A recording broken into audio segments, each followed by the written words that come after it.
주시는 하나님의 말씀 보겠습니다. 출애굽기 20장 13절입니다. 그리고 마태복음 5장 21절 22절도 같이 보겠습니다. 먼저 출애굽기 20장 13절, 구약 112면에 있습니다.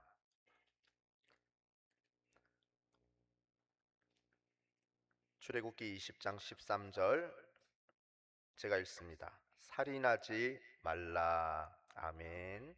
마태복음 5장 21절 22절도 보겠습니다.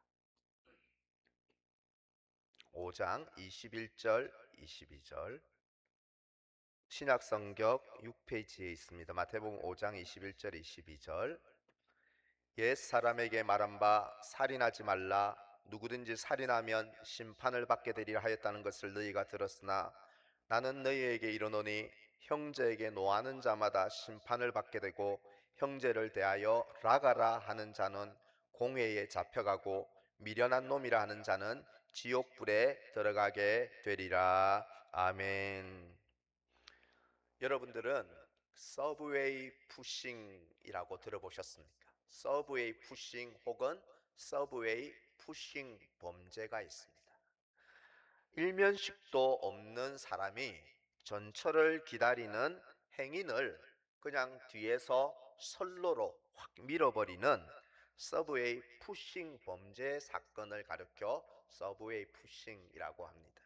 그래서요, 지금 여러분 보시면 오른쪽 하면은 미국 뉴욕에 있는 지하철역인데요, 종종 볼 수 있는 풍경이 자신들은 서브웨이 푸싱 범죄를 당하지 않기 위하여 사람들이 전철을 기다리면서 모두 승강장 앞에 서 있는 것이 아니라 벽에 이렇게 붙어서 전철을 기다리는 웃지 못할 이 풍경이 바로 이 미국 뉴욕 지하철에 있는 모습입니다.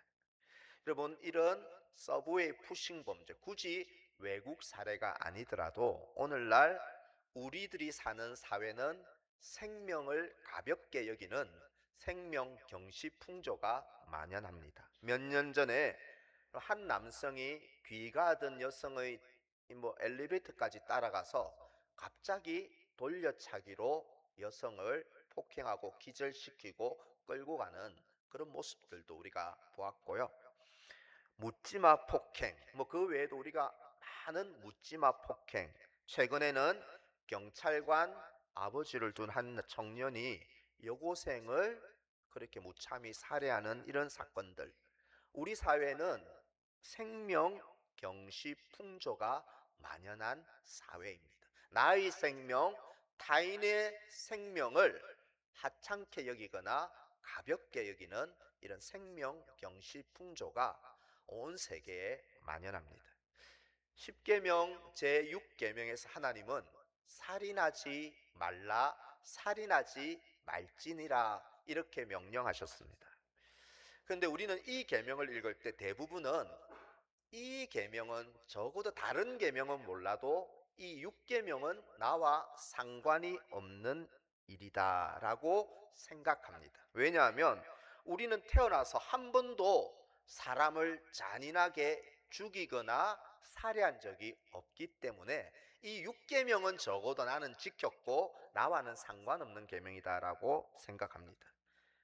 여러분, 그러면 우리와 상관없는 이 6계명은 그냥 패스하고 제가 7계명을 바로 넘어갈까요? 그렇지 않습니다. 10계명의 모든 계명은 오늘날에도 여전히 유효한 하나님의 도덕적 명령입니다. 그래서 오늘 우리는 살인하지 말라라는 이 6계명 속에 담긴 하나님의 본래 의도, 참뜻이 무엇인지를 한번 상고해 보면서 오늘 나에게 주시는 교훈을 또한 받기를 소망합니다. 제6계명을 주신 하나님의 참뜻은요, 첫 번째는 악한 의도로 악의적으로 사람의 생명을 해치는 모든 행위를 금하는 명령입니다. 악의적으로 사람의 생명을 해하지 말라는 것입니다. 여러분, 살인하지 말라라는 이 말씀의 영어 NIV 성경을 보면 You shall not murder 이렇게 표현되어 있습니다. 여러분, you shall not murder. 이 말이 무슨 말이죠? 보면 kill도 죽이다는 것이잖아요. 그런데 성경은 kill이 아니라 murder라고 이야기합니다. kill은 그냥 의도성과는 상관없이 생명을 빼앗는 모든 행위로 살생에 가깝습니다. kill은 살생에 가깝습니다. 의도성과 상관없는 모든 생명 있는 것을 죽이는 것을 kill이라고 합니다. 반면에 murder는 악한 마음과 의도를 가지고 사람의 생명을 죽이는 살인을 kill이 살생이라면 murder는 살인입니다. 제6계명은 살생하지 말라가 아니라 불법적이고 악한 마음과 의도를 가지고 사람의 생명을 해하지 말라는 그런 계명입니다. 그러면 오늘날 저는 살인 안 했는데요 라고 생각할 수도 있는데, 이 6계명을 오늘날 현대적으로 적용하면 살인죄에 해당되는 죄들이 있다는 것입니다. 그 중에 대표적인 것은 인공임신중절, 즉 낙태는 태아의 생명을 죽이는 살인이라는 것입니다. 한국보건사회연구원에 따르면 2020년 자료에 따르면 연간 우리나라는 3만 2천여 건의 임신 중절이 이루어진다고 합니다. 세상 법에는요, 최소 14주 이내 태아는 아직 스스로 의식할 수 있는 자의식이 없기 때문에 온전한 인간이 아니다고 보기 때문에 모친이나 부모의 결정에 따라 낙태를 결정할 수 있게 세상법은 만들었습니다. 그러면 여러분, 자의식이 없는 14개월 미만은 생명이 아니란 말이죠. 과연 그럴까요? 성경은 온전한 사람의 기준을 어디서부터 보는 것일까요? 성경은 태아를 언제부터 인간으로 볼까요? 시편 136편 16절에 보면 내 형질이, 내 형상이 생기기 전부터 주의 눈은 보고 계셨으며, 이렇게 말합니다. 태아의 내 형체가, 형질이 생기기 전부터 주님은 나를 보고 계셨다. 온전한 인간으로 보셨다는 것입니다. 성경은 임신하는 순간부터, 수정란이 모태에 착상하는 순간부터 온전한 한 인간, 인격체로 보기 때문에 여러분, 임신 중절은 태아를, 영아를 살해하는 태아 살인이라는 것입니다. 우리가 이런 상황이 있었죠. 비윤리적 상황에서 부득이하게 임신한 경우, 원치 않은 임신이라고 해도 하나님께서 태아에게 생명을 주셨다는 사실만으로 태아의 생명도 가치 있고 존엄하다는 사실을 우리는 기억해야 합니다. 두 번째로, 안락사 역시 살인죄입니다. 안락사를 주장하는 사람들, 뇌사 상태에 있는 사람, 의식이 없는 사람은 죽은 것이나 마찬가지고 고통을 당하면서 생명을 연명하느니 차라리 죽여주는 게 낫다, 죽게 하는 게 낫다고 주장합니다. 하지만 뇌 기능이 멈춘 뇌사 상태라도 하나님이 주신 생명의 호흡이 유지되고 있다면 여전히 그것은 생명으로 중요한 가치를 지닌 존엄한 인간이기 때문에 안락사 역시도 살인죄에 해당합니다. 여러분, 또 한 가지 살인죄가 있어요. 자살도 제6계명을 어기는 매우 심각한 살인죄입니다. 살인하지 말라라는 살인의 이는 다른 사람뿐 아니라 이는 나 자신도 포함된다는 것입니다. 자기 자신을 살해하고 살인하는 자살도 살인죄입니다. 한 미디어에서 대학생 621명을 대상으로 설문조사를 했는데 최근 자살을 생각해 본 적이 있는가 물었습니다. 대학생 60%가 그렇다라고 대답했다는 것입니다. 직장 난 때문에, 이런 어떤 여러 가지 미래의 불확실 때문에 죽음까지 생각해 본 대학생들이 60%나 된다는 것입니다. 여러분, 자살은 하나님이 주신 하나님의 것, 하나님의 생명을 자기 스스로 마감하는 행위로 하나님에 대한 중범죄가 자살입니다. 그리고 자살하면 부모가 고통을 받고요, 가족이 고통을 받고, 형제가 고통을 받고, 지인들이 고통을 받고, 정서적으로 충격과 고통을 받기 때문에 이웃 사랑의 계명을 위배한 심각한 범죄가 자살입니다. 자살은 살인죄라는 것입니다. 또 한 가지 언급한다면, 죽음의 처지에 놓여 있는 사람을 보고도 돕거나 구하지 않는 살인을 방조하는 죄 역시 제6계명을 어기는 행위입니다. 어떤 이의 자살의 위험성과 가능성을 우리가 저 사람 너무 불안해하고 이상한 메시지를 보내, 위험성을 알고도 의식하고도 무관심한 것, 살인 방조죄라는 것입니다. 차도나 선로에 뛰어들려는 사람 내 곁에 있는 것을 보고 막지 않는 것, 그리고 겨울 밤에 길에서 잠든 취객에 대하여 못 본 채 하고 조치를 취하지 않는 것, 기근과 오늘날 가난과 재난으로 죽어가고 있고 죽어가는 사람을 보고서도 구제하거나 도울 마음이 없는 것 역시 살인방조죄로 살인죄에 해당될 수 있다는 것입니다. 사랑하는 성도 여러분, 제6계명은 우리와 무관한 법이 아닙니다. 우리는 하나님의 형상으로 지음받은 사람은 존귀한 자녀입니다. 그렇기 때문에 우리는 자기의 몸에 대하여, 타인의 생명에 대하여 해치는 모든 악한 행위를 미워하고 반대하고 배척하는 저와 여러분 되시기를 간절히 소망합니다. 자살은 죄입니다. 살인은 죄입니다. 두 번째로 제6계명은 미움과 분노의 마음에서 나오는 말과 행동의 폭력성을 금하는 명령이 6계명이라는 것입니다. 미움과 분노로 인한 폭력적인 말과 행동은 살인죄와 다름이 없다는 것입니다.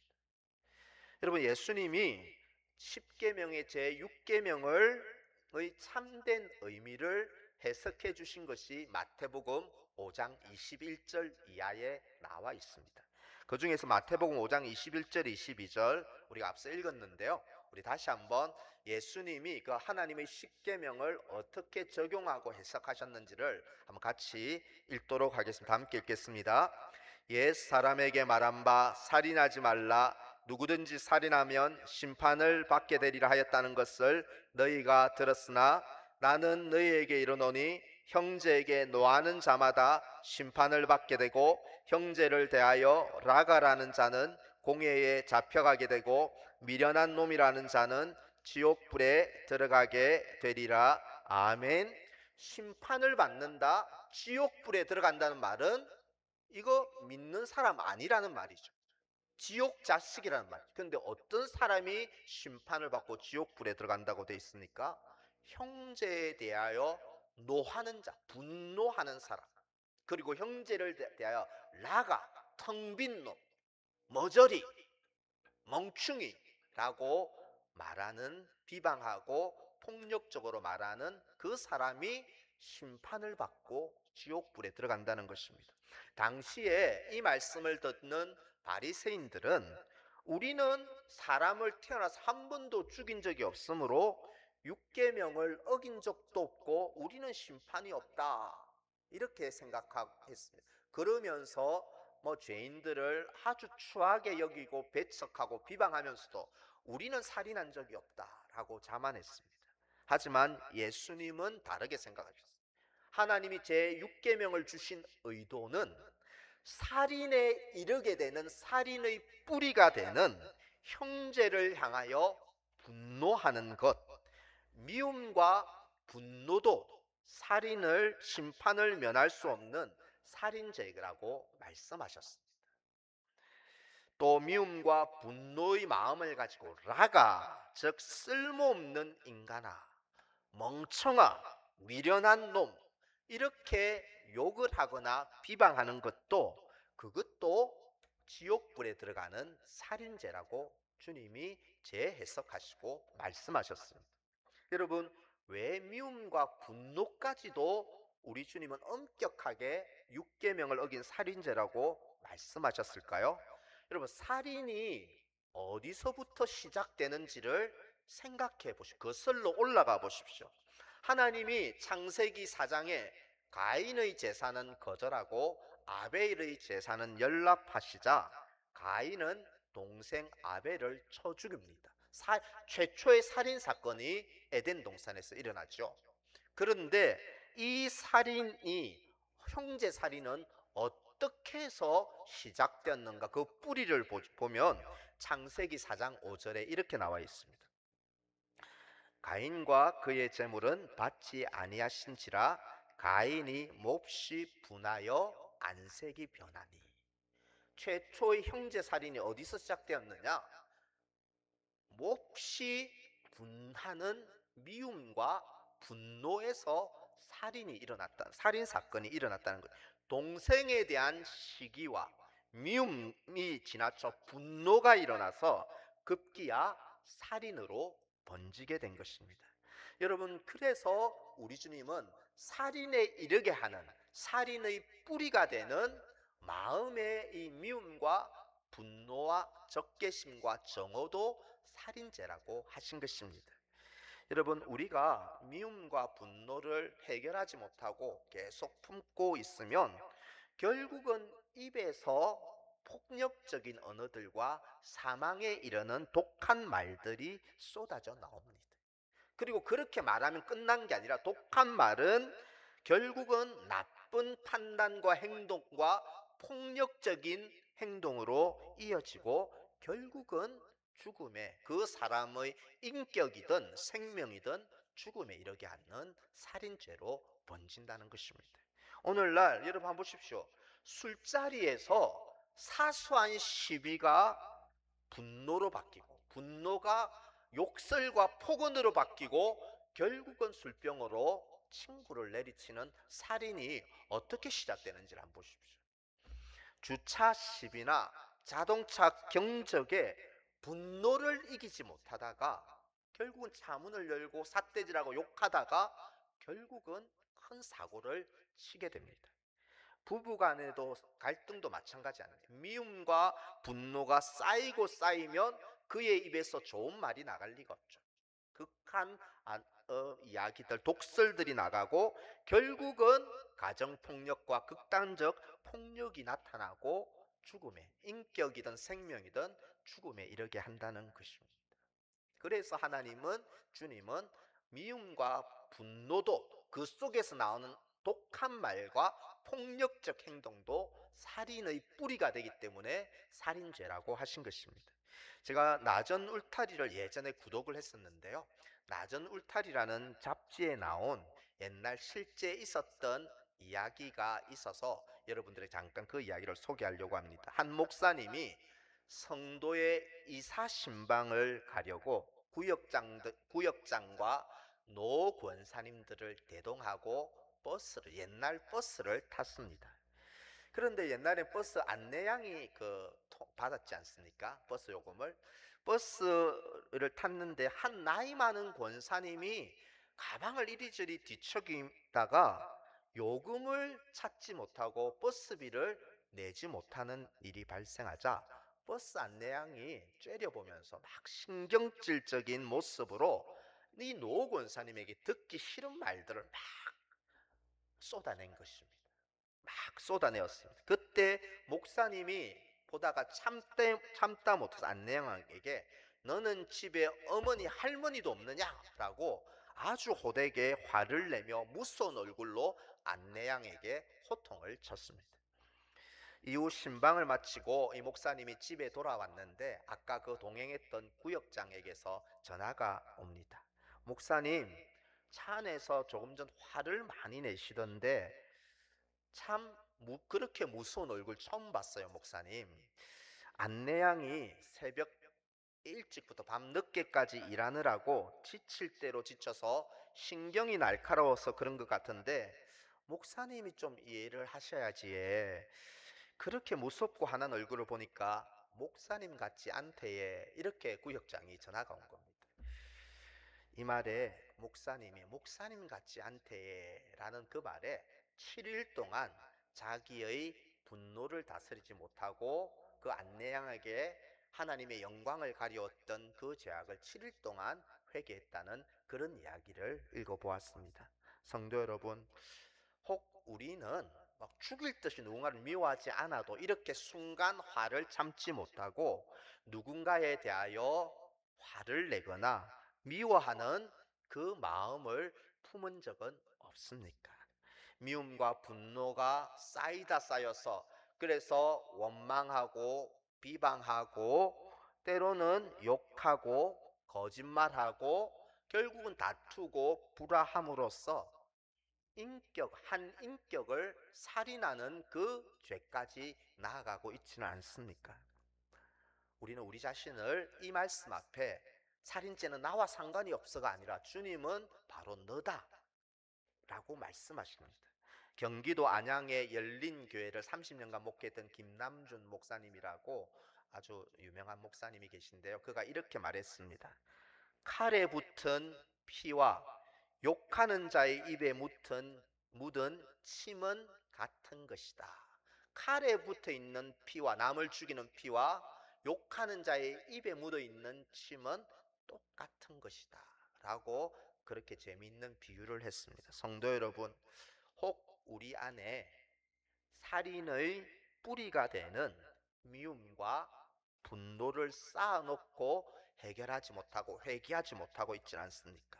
또 칼과 같은, 피 묻은 칼과 같은 우리의 이 불법적이고 폭력적인 모습이 있다면, 언행이 있다면 시간 주님 앞에 철저히 참회하고 회개하는 저와 여러분 되시기를 주님의 이름으로 축원합니다. 여러분, 살인죄는 우리 가까이에 있는 것입니다. 그리고 마지막으로 제6계명의 참뜻은요, 내 생명과 타인의 생명을 가치 있게 여기고 대우하라는 것입니다. 생명은 소중하기 때문에 나의 생명, 타인의 생명을 가치 있게 대해주라는 것입니다. 제6계명은 단지 살인금지 명령만이 아닙니다. 아무리 힘들고 괴로워도 생명의 존엄성을 포기하지 말라. 너의 생명을 함부로 끊으려 하지 말고, 아무리 힘들어도 괴로워도 불만이 있어 타인의 생명의 존엄성을 무가치하게 여기지 말라는 계명입니다. 여러분, 생명이 어느 정도 가치가 있고 무게가 있을까요? 돈의 가치로 따지면 생명이 얼마의 가치가 있을까요?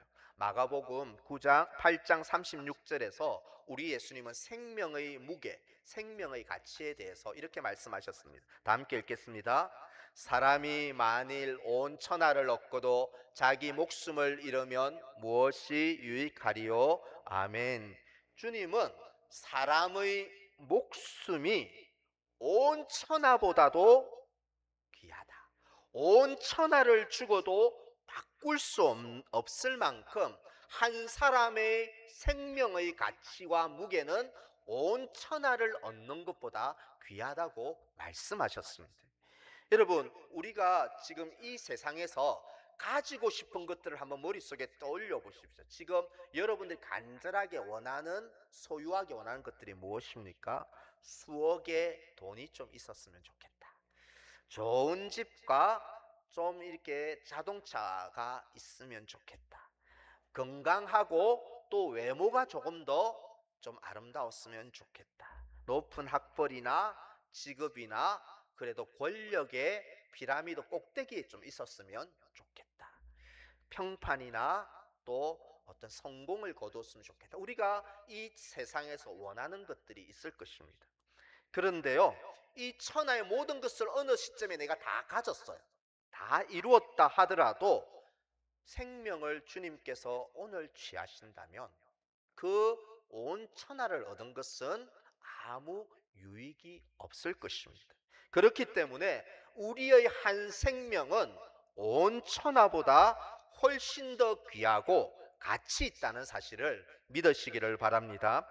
왜 그러면 우리의 이 보잘데기 없는 몸뚱아리 같은데, 별 볼 일 없는 인생 같은데 왜 하나님은 온 천하보다도 가치 있다고 그렇게 말씀하시는 걸까요? 세 가지 이유 때문에 그렇습니다.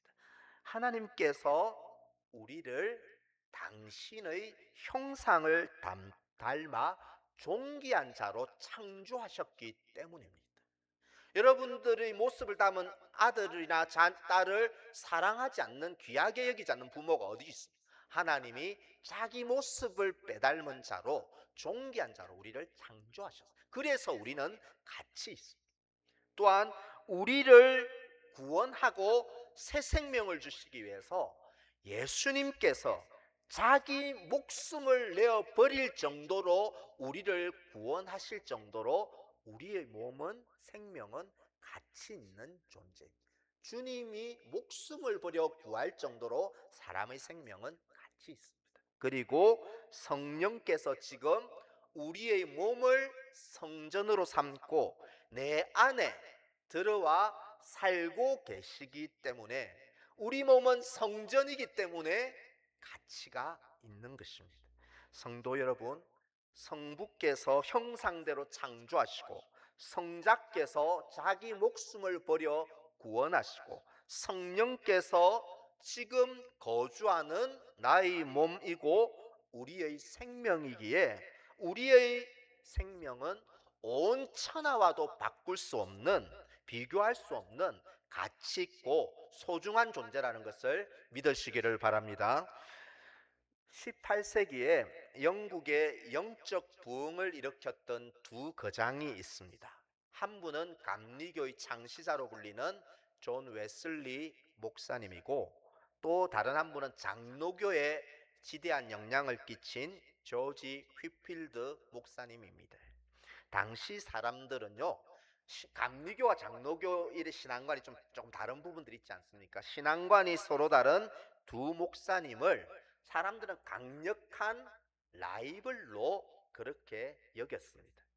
존 웨슬리를 추종하는 추종자들이 휘필드 목사님을 어느 날 폄하하면서 질문합니다. 웨슬리 목사님이 질문합니다. 목사님, 천국에서 휘필드 목사님을 만날 수 있다고 생각하십니까?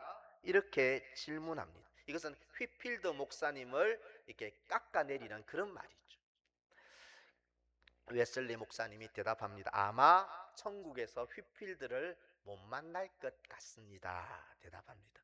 웨슬리 추종자들이 그렇지요, 휘필드 목사님의 신학과 신앙관이 잘못됐기 때문에 목사님 그렇게 말씀하신 거지요, 이렇게 말하자 존 웨슬리가 대답합니다. 아니요, 휘필드 목사님은 너무 귀한 분이라서 하나님 보좌 가장 가까운 곳에 앉히실 것이므로 제가 감히 그분을 만나기도 어려울 것 같아서 한 말입니다. 이렇게 대답했다는 것입니다.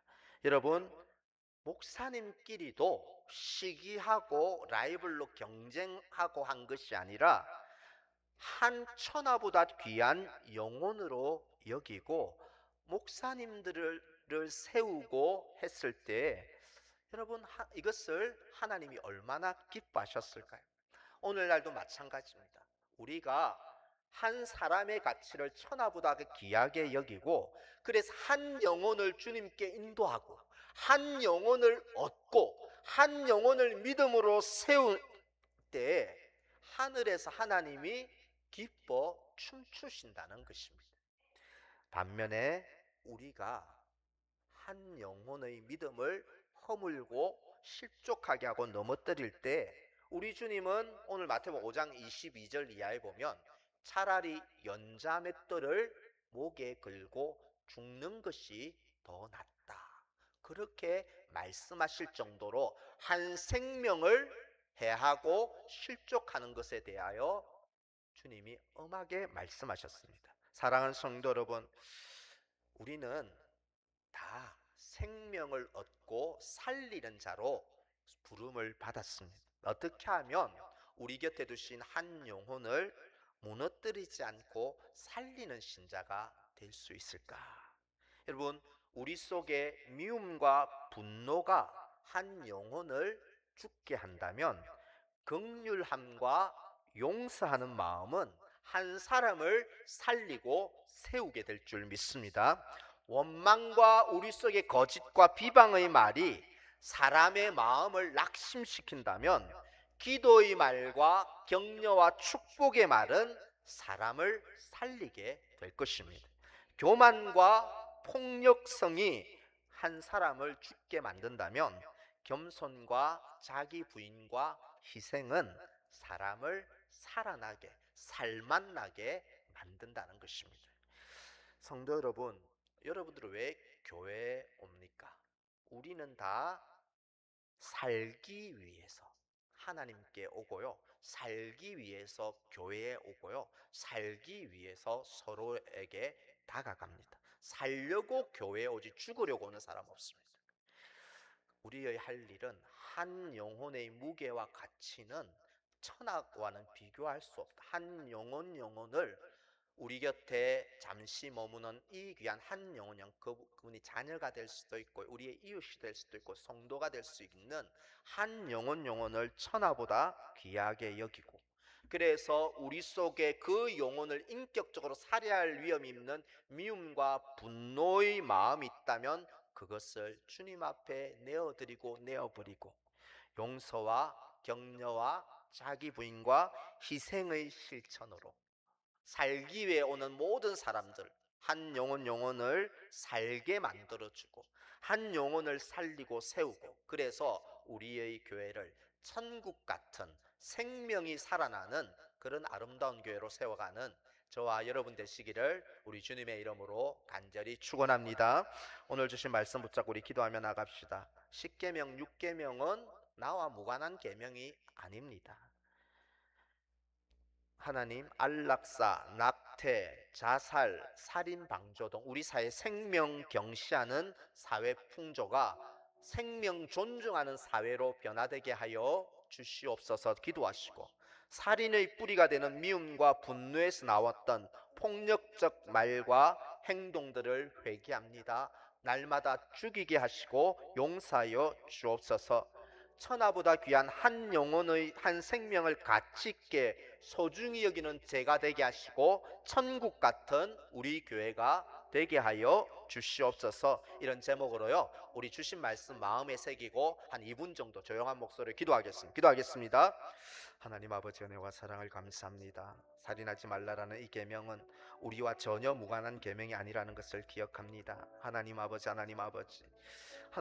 우리 속에 생명 경시 풍조가 가득한 이 세상에 하나님, 천하보다 귀한 한 영혼을 소중히 여기는 마음을 주시고 우리 사회가 생명을 사랑하고 생명을 소중히 여기는 사회가 되게 하여 주옵소서. 인간의 존엄성을 귀하게 여기는 사회가 되게 하여 주옵소서. 낙태나 임신 중절이나 안락사나 자살이나 이런 큰 죄악에 빠지지 않게 하여 주옵소서. 살인의 뿌리가 되는 미움과 분노를 회개합니다. 그 분노의 마음에서 나온 입의 독한 말과 폭력적인 언행을 회개합니다. 주여, 우리가 천하보다 귀한 생명을 가치 있게 여기며 소중히 여기며 사람 살리는 삶이 되게 하시고 사람 세우는 공동체가 되게 하시고 천국 같은 공동체가 될 수 있도록 하나님 아버지 도와주시옵소서. 아멘.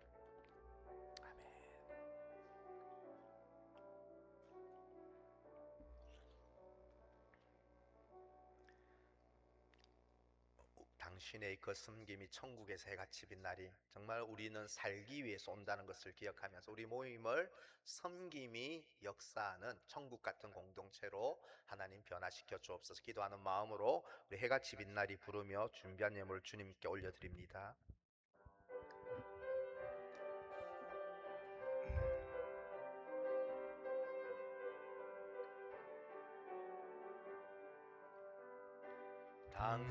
당신의 그 섬김이 천국에서 해같이 빛나리.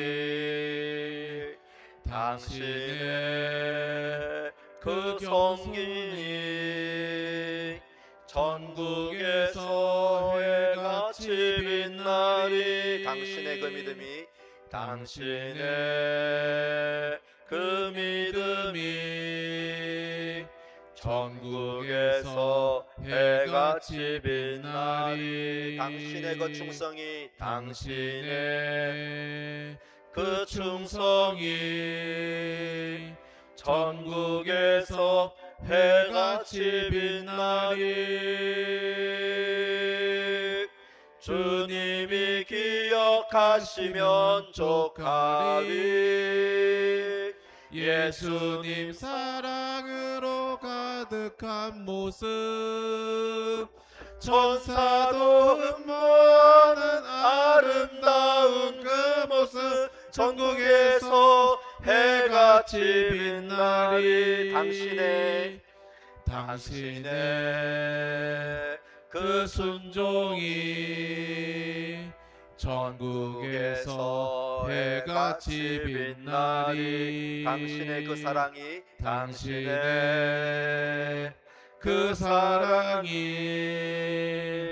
전국에서 해같이 빛나리. 당신의 그 찬송이 당신의 그 찬송이 전국에서 해같이 빛나리. 아멘. 당신의 그 헌신이 전국에서 해같이 빛나리. 주님이 기억하시면 족하리. 불타는 사령으로 가득한 모습, 천사도 흠모하는 아름다운 그 모습, 전국에서 해같이 빛나리. 주님이 기억하시면 족하리. 주님이 기억하시면 족하리. 불타는 사령으로 가득한 모습, 천사도 흠모하는 아름다운 그 모습, 전국에서 해같이 빛나리. 아멘. 하나님 아버지, 오늘도 하나님께서 우리에게 주신 명령을 무거운 마음으로 겸손히 받습니다. 살인하지 말라라고 하신 준엄한 말씀 앞에 생명을 사랑하고 생명을 더욱 귀하게 여기고 생명 살리는 우리가 되고 서울남교회가 되게 축복하여 주옵소서. 하나님이 주신 은혜에 감사하며 소득의 11조와 주일헌금과 성교헌금과 구제헌금과 오병이헌금과 모든 목적헌금을 구별하여 올려드립니다. 오늘도 호흡 주신 주님께 감사합니다. 생일을 감사합니다. 우리 성도들이 이렇게 감사가 넘치는 마음으로 드린 이 모든 감사헌금과 모든 예물을 주님 기쁘게 받아주시고 드리고 바친 모든 손길 위에 신령한 은혜와 이 땅의 기름진 복과 건강과 가정의 복으로 역사하여 주옵소서. 이번 한 주간도 생명을 살리고 귀하게 여기는 한 주간으로 살아가게 하여 주옵소서. 예수님의 이름으로 기도하옵나이다. 아멘.